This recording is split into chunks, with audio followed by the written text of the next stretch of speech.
गणपति जी और रहस्यमयी खेत।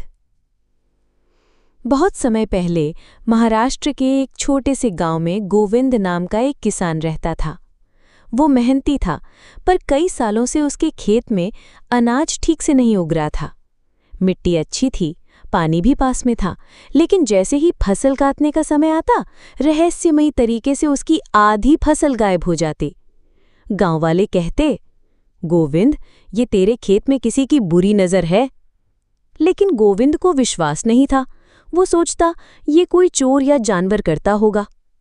एक दिन गणपति चतुर्थी से ठीक एक रात पहले गोविंद ने ठान लिया कि वो अपने खेत में छुप कर देखेगा। रात का सन्नाटा, हल्की हवा और दूर मंदिर से आती गणपति बप्पा की आरती की आवाज। गोविंद खेत में बैठा निगरानी कर रहा था। अचानक उसने देखा, मिट्टी अपने आप हिलने लगी और वहां से एक काले साए जैसी आकृति बाहर निकली। उसकी आंखें अंगार की तरह लाल थीं और हाथ में एक थैला था जिसमें वो फसल भर रहा था। गोविंद डर गया, लेकिन हिम्मत करके बोला, कौन है तू? वो साया ठिठक गया और धीमी आवाज में बोला, मैं जमीन का पुराना मालिक हूं। कई साल पहले मैंने यहाँ खेती की थी, लेकिन एक हादसे में मेरी जान चली गई। तब से मैं अपनी अधूरी फसल पूरी करने आता हूं। गोविंद को सिहरन होने लगी।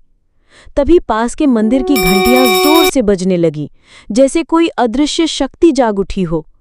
अचानक खेत में एक दिव्य प्रकाश फैल गया और उस रोशनी के बीच गणपति बप्पा प्रकट हुए। गणपति जी ने शांत स्वर में कहा, हे आत्मा, तेरा समय पूरा हो चुका है। तूने जितनी मेहनत की उसका फल तुझे जन्मों में मिलेगा, पर अब इन खेतों का अधिकार गोविंद का है। साया कुछ क्षण मौन रहा, फिर सिर झुकाकर गणपति जी के चरणों में विलीन हो गया। उस दिन के बाद गोविंद के खेत में फसल लहलहाने लगी और कभी चोरी नहीं हुई। गांव में ये बात फैल गई कि गणपति बप्पा हर भक्त की पुकार सुनते हैं, चाहे वो डर में हो या संकट में। बोले गणपति बप्पा की।